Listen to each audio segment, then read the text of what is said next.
Today is Dr. Wilcox Day, and I want to preface this with the fact that Dr. Wilcox is an eye doctor, but his interest in your physical health of your entire body cover a spectrum that I can't even imagine. And today we're going down a totally different road that, for the most part, has nothing to do with your eyes. Yeah, absolutely not true. If it has to do with your health. All right, hold on. Let me reintroduce Dr. Wilcox. You just started the comments by saying that the eye bone's connected to the knee bone. The eye is part of the brain. Okay, I know. The eye isn't part of the brain. The eye is brain. Okay? Oh! It is brain. How many? I'm going to come over there and give you a noogie on your head. Okay? An indigenous noogie.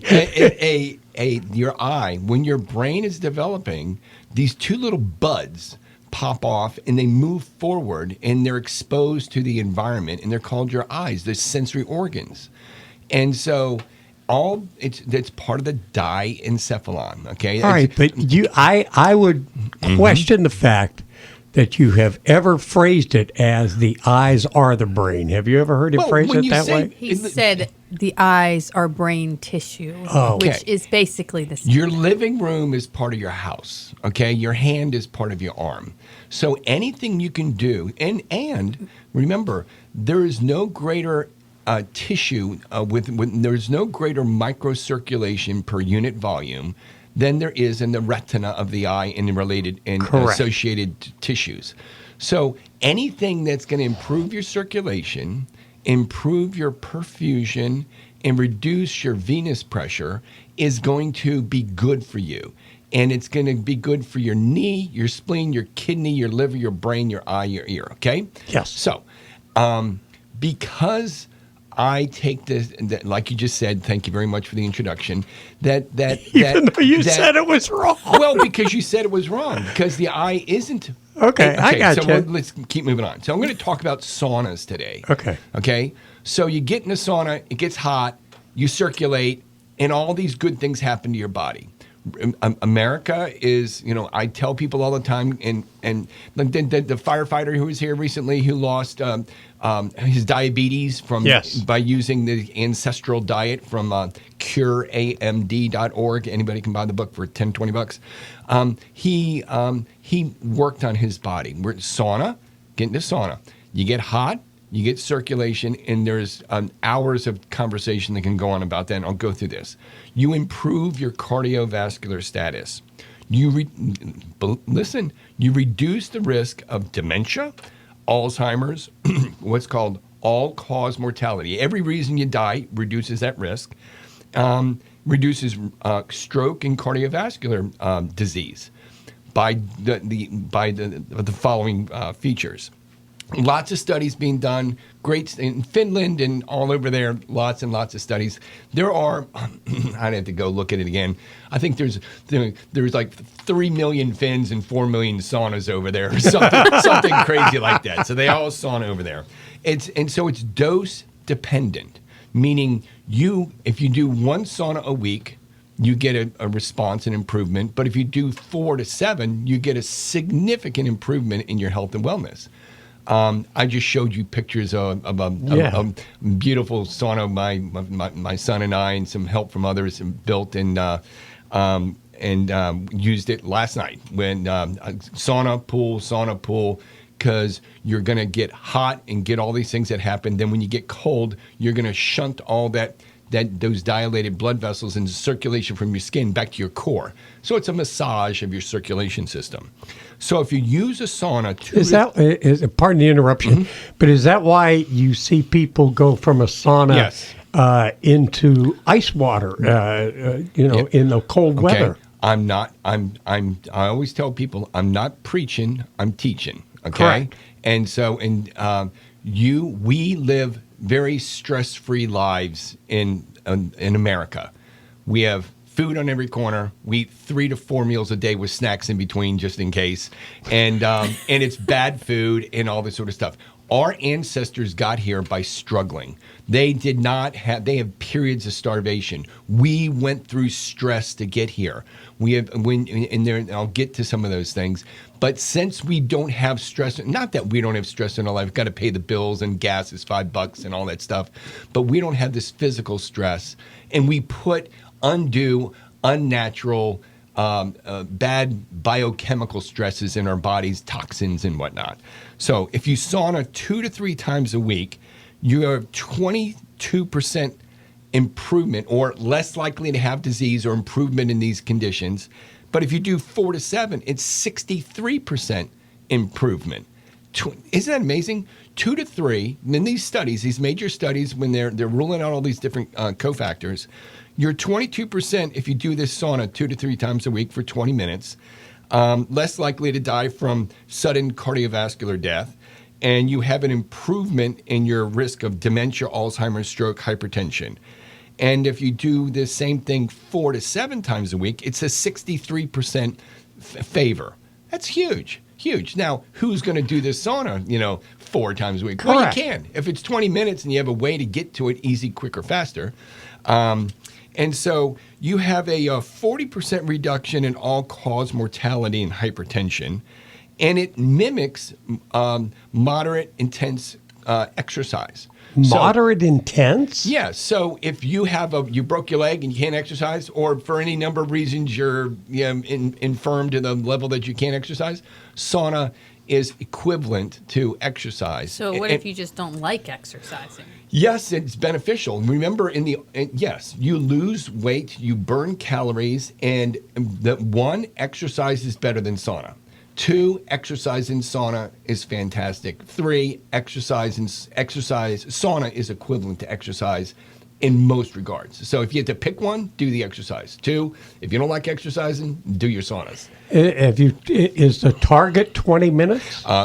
Yes, and because the difference between we're hopping ahead here. The difference between 20 minutes and 11 minutes is fantastic in terms of the outcomes that you get to your body. Okay. And it's actually 19 minutes is where the numbers came out. Well, I'm going to interrupt again. Mm-hmm. Is there a certain sauna temp that should be maintained? All right. So, and this is fine moving around. So, I have a plug-it-in sauna. I've got 220 going out there, and I get to 170 some degrees.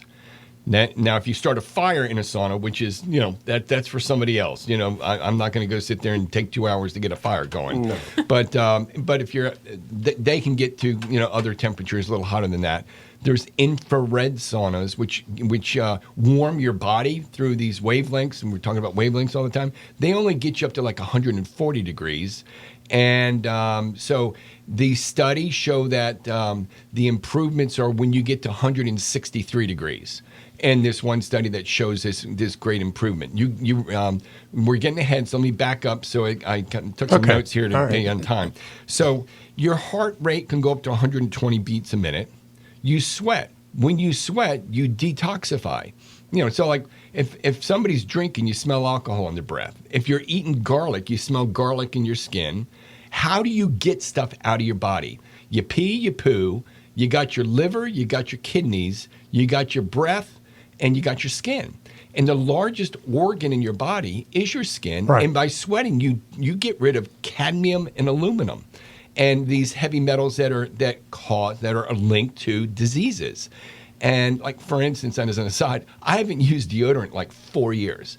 I was going to talk to you about that. You know what? I'm lucky that I don't have that, Pepe Le Pew thing going on, but in my opinion. But the thing is, because there's so much stuff in there that we're just inoculating ourselves with and introducing to ourselves. And I chose to make that decision, and a lot of people do. So, because these heavy metals are everywhere. And so you're sweating this stuff out. You have an increase in circulation, increases circulation, helps your brain, help your eyes. In our office, I have this thing called the Hocket, and it's a sauna you get into. You're inside this thing, your head sticks out. The big white thing. The big white thing. Yeah. And a number of things happen to your body.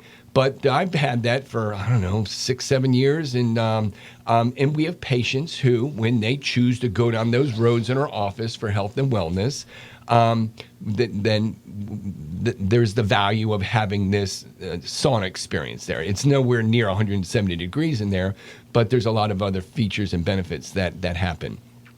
So when saunas improve your health span. You have a lifespan and a health span. The health span is the period of time in which your body has a younger state. You are healthier longer. So, when you get to be 50, you start aching and whatnot. Well, it pushes that number further off into your lifespan, and your youthfulness increases. There's a lot of studies going on. There's a famous researcher, Dr. Rhonda Patrick, and you can go Google her, go to YouTube and listen to Dr. Patrick. Sweat detox cleans up your skin. People who have, when you open up your pores and you push stuff out, that's a great thing. A single sauna will lower your blood pressure. People get in a sauna, get out, their blood pressure is lower. So it helps with hypertension. Therefore, more saunas longer is going to improve your hypertension. It improves your exercise endurance. If you are a long distance runner and you are a sauna user and a long distance runner, you become a better long distance runner because you get heat adapted. You get used to it. And so the first time you may sauna in a hot sauna, you go, ooh, after 5 minutes, you're jumping out of there. And, everyone's heat endurance improves. Look at the wrestler or the boxer who has to make weight. You could lose a lot of weight really fast. That's water weight. And you're losing your salts, and you have to go replenish those things and wisely after your sauna to put those back in there. But when you purge yourself and massage out all these toxins and whatnot, it's a good thing. So heat shock proteins. There are these increased release of 150%, 50% to 150% of your heat shock proteins. And these heat shock proteins are proteins that if you have them in your body, it allows other proteins to maintain your 3D morphology. If you have a house and you have upstairs, downstairs, living room, kitchen, there's a 3D shape to it. If your house collapses, then that's a bad thing. You want to keep your proteins in shape. And so the increased release and presence of these heat shock proteins through sauna is going to, because you're keeping your other proteins and molecules in shape, then there's no clumping. Because when those things collapse, they clump, they clot, and they lose their 3D structure. And then you get plaques, and you get this amyloid beta 3/2, which is related to the dementia, Alzheimer's disease. And they show that animal studies as well. Decreases stress. People who sauna and decreases stress. It increases endorphins, your feel-good stuff. Hey, I'm feeling really good, endorphins. And it reduces these things called dimorphins. Dimorphins are like, ugh, it's hot, I got to get out of here.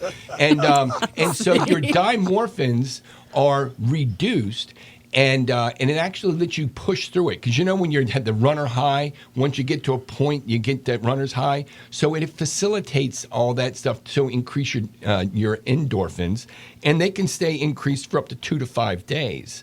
It reduces inflammation and factors in inflammation.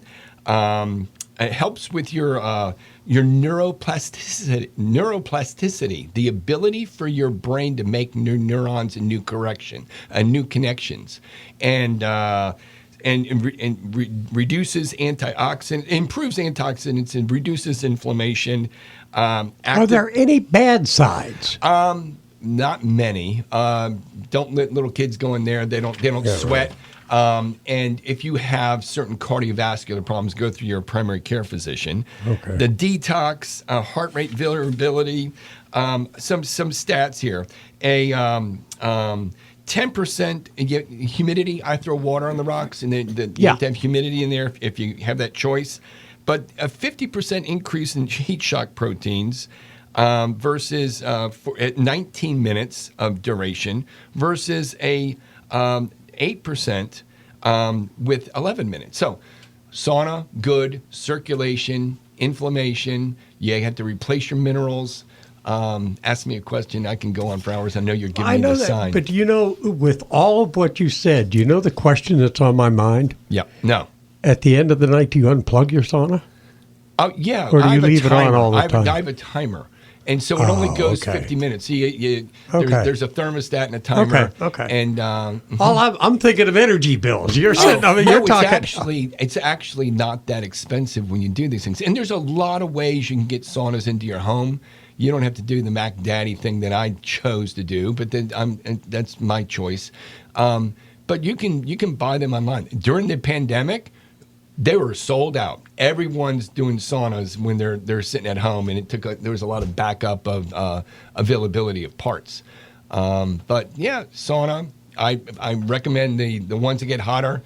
Infrared's easier, a little bit less expensive. Just to remind everybody, Dr. Wilcox is an eye doctor, and he has a practice down at the Point. If you want glasses, if you want contacts, if you need an eye exam, if you got the squigglies going across your eyes, whatever the case may be, he's there for you. He will make suggestions if you are open to them to help you out in other ways, because the eye is part of the brain and part of the entire body's health system. Thank you. I'm blowing you a kiss. It's about time. That only took 2 years. I was going to say, how many years has it been? All right. We'll see you next time. I'll be here. This was just a little bit different. I like that. It's 7:24. Unconditional love. That's what our pets have.